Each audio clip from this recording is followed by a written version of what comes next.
Jubilee Hills బైపోల్లో గెలిచేందుకు BRS తీవ్ర ప్రయత్నాలు చేస్తోంది. సిట్టింగ్ సీట్ను కాపాడుకునేందుకు రంగంలోకి దిగారు కేటీఆర్, హరీష్. ఇప్పటికే ఫామ్ హౌస్ లో కేసీఆర్ మీటింగ్ పెట్టి నేతలకు దిశానిర్దేశం చేశారు. డివిజన్ల వారీగా ఇన్ఛార్జీల ప్రచారం చేస్తున్నారు. జూబ్లీహిల్స్ ప్రచారంలో అన్ని జిల్లాల నేతలు పాల్గొంటున్నారు. ఓవైపు ప్రచారం చేస్తూనే మరోవైపు చేరికలపై ఫోకస్ పెట్టారు బీఆర్ఎస్ లీడర్లు.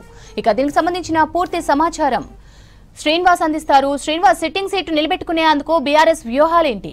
స్రవంతి, జూబ్లీహిల్స్ సిట్టింగ్ సీటు దీన్ని మరోసారి గులాబీ జెండా ఎగరవేసేందుకు బీఆర్ఎస్ అయితే తీవ్ర ప్రయత్నాలు చేస్తుంది. ఇప్పటికే కేసీఆర్తో ఒక దఫా మీటింగ్ అయింది. ఇన్ఛార్జీలు, తర్వాత ముఖ్యమైనటువంటి నాయకులు కేటీఆర్, హరీష్ రావు వీళ్ళంతా కూడా కేసీఆర్తో సమావేశమయ్యారు. కేసీఆర్ కూడా దిశానిర్దేశం చేశారు. ఇప్పటివరకు బీఆర్ఎస్ జూబ్లీహిల్స్ బై ఎలక్షన్కి సంబంధించి 5 సర్వేలు చేసింది. 5 సర్వేలలో కూడా పాజిటివ్ ఉన్నట్టుగా చెప్తున్నారు. ఈ మధ్యనే కేసీఆర్ ముఖ్య నేతలతో మాట్లాడినప్పుడు దాదాపుగా 20 నుంచి 30 వేలతో గెలవబోతున్నా, మీరు గ్రౌండ్ లెవెల్లో ఇంకా ప్రచారాన్ని ముమ్మరం చేయాలని చెప్పి సూచించడం జరిగింది. దీంతో ఇద్దరు ముఖ్య నేతలు, అందులో కేటీఆర్, హరీష్ రావు, ఎప్పుడైనా ఉప ఎన్నికలు జరిగినప్పుడు ఎవరన్నా ఒక్కరు ఇన్ఛార్జిగా ఉండేది. సో అక్కడ బీఆర్ఎస్ నేతలతో ప్రచారం చేయించడం కానీ, లేదంటే ఆయా రాజకీయ పార్టీలకు కౌంటర్ ఇస్తూ ప్రజల్లోకి వెళ్ళేది. కానీ ఈసారి భిన్నంగా బీఆర్ఎస్ ఇద్దరు, అంటే అటు కేటీఆర్, హరీష్ రావు ఇద్దరు బావబామర్దులు, వాళ్ళిద్దరు కూడా జూబ్లీహిల్స్ ఎన్నికల ప్రచారాలకు రంగంలోకి దిగారు. 1వ తారీఖు నుంచి రోడ్ షోలు నిర్వహించబోతున్నారు. దీనికంటే ముందుగా ఈరోజు ఆటోల సమస్యల మీద కాంగ్రెస్ పార్టీ గతంలో ఎన్నికల మేనిఫెస్టోలో పెట్టిన విధంగా ఆటోల సమస్యలు తీర్చాలని ఈరోజు ఇద్దరు కూడా ఆటోలలో ప్రయాణించారు, తెలంగాణ భవన్కు చేరుకున్నారు.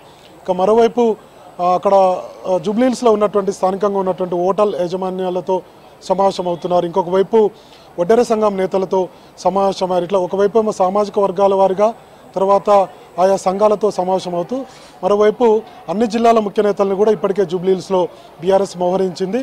సో డివిజన్ల వారీగా, వార్డుల వారీగా ప్రచారం నిర్వహిస్తుంది. ఇప్పటికే 6 డివిజన్లలో ఇన్ఛార్జీలను నియమించారు. సో ప్రచారం, ఇంటింటికి ప్రచారం చేయడం, తర్వాత కాంగ్రెస్ పార్టీ ఎన్నికల్లో ఇచ్చినటువంటి హామీలను గుర్తు చేయడం, తర్వాత నిరుద్యోగ బాకీ కార్డు అని, అట్లనే కాంగ్రెస్ పార్టీ ఎన్నికల్లో ఇచ్చినటువంటి హామీలకు సంబంధించినటువంటి బాకీ కార్డు అని, ఇట్లా వినూత్నంగా ప్రచారం నిర్వహిస్తుంది. ఇంకొక వైపు కోడితో కూడా ప్రచారం నిర్వహిస్తున్నారు. కాంగ్రెస్ పార్టీ ఇచ్చినటువంటి ఎన్నికల్లో ఇచ్చినటువంటి హామీలు అమలు కావడం లేదన్నటువంటి విషయాలను ఓటర్లకు చెప్పేటువంటి ప్రయత్నాలు బీఆర్ఎస్ చేస్తుంది. సో మొత్తంగా అయితే 6 డివిజన్లకు ఇన్ఛార్జీలు నియమించిన, ఇంకొక వైపు మొత్తంగా జూబ్లీహిల్స్కు 3 ముఖ్య నాయకులు, మహమ్మద్ అలీ, అట్లనే పద్మారావు గౌడ్, తలసాని శ్రీనివాస్ యాదవ్, ఈ 3 ఇన్ఛార్జీలు ఉన్నప్పటికీ కూడా ఓవరాల్గా బీఆర్ఎస్ గెలుపు బాధ్యతలను హరీష్ రావు, కేటీఆర్ తీసుకున్నారు.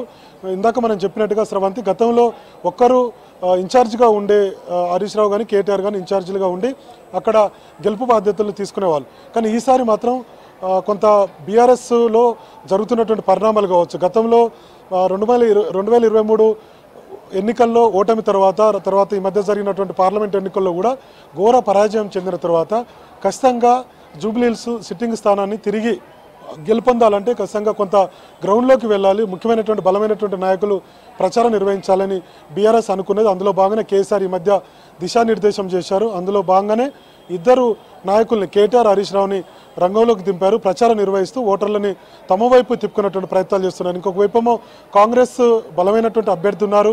సో బీసీ నాయకుడిగా బలమైనటువంటి అభ్యర్థి ఉన్నారు కాబట్టి సో ఆయనని ఓడగొట్టేందుకు తీవ్ర ప్రయత్నాలు ఒకవైపు బీఆర్ఎస్ చేస్తుంది. ఇంకొక వైపు బీజేపీ అభ్యర్థి కూడా ప్రచారం తీవ్రస్థాయిలో చేస్తున్నారు. కాబట్టి రెండు పార్టీల నుంచి కొంత వాళ్ళ స్టేట్మెంట్లను, తర్వాత పొలిటికల్ కామెంట్స్ను తిప్పుకొడుతూనే గ్రౌండ్లోకి బీఆర్ఎస్ అయితే వెళ్తుంది. సిట్టింగ్ స్థానాన్ని కాపాడుకుంటేనే బీఆర్ఎస్ భవిష్యత్తులో తమ ఉనికిని కాపాడుకునేటువంటి అవకాశం ఉందనేది బీఆర్ఎస్ వర్గాల్లో జరుగుతున్నటువంటి చర్చ. ఒకవేళ ఏదైనా ఓటమి చెందితే బీఆర్ఎస్లో ఉన్నటువంటి నాయకులందరూ కాంగ్రెస్ పార్టీలో జాయిన్ అయ్యేటువంటి అవకాశాలు ఉన్నాయనేది బీఆర్ఎస్ ఆలోచనగా కనపడుతుంది. గతంలో 10 మంది ఎమ్మెల్యేలు కూడా కాంగ్రెస్ పార్టీలో చేరారు. కింది స్థాయి కేడర్ కూడా కాంగ్రెస్ పార్టీలోకి వెళ్ళింది.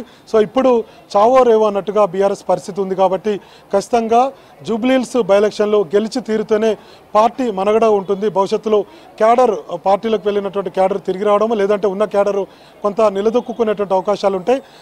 రానున్నటువంటి రోజుల్లో స్థానిక సంస్థల ఎన్నికలు రాబోతున్నాయి.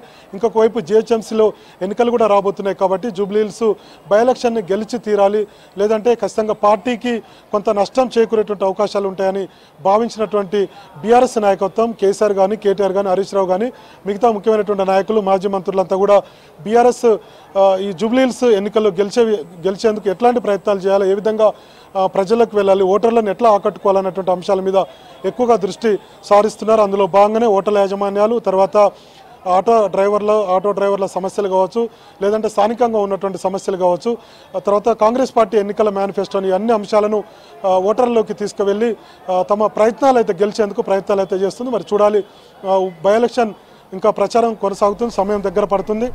వచ్చే నెల 11వ తారీఖున ఎలక్షన్ జరగబోతుంది కాబట్టి ఈలోపు అన్ని రకాల ప్రయత్నాలు బీఆర్ఎస్ చేస్తుంది. మరి ఓటర్లు ఎట్లా తీర్పు ఇవ్వబోతున్నారు అనేది మనకు ఎలక్షన్లో తెలిసేటువంటి అవకాశం ఉంది. స్రవంతి. రైట్ శ్రీనివాస్.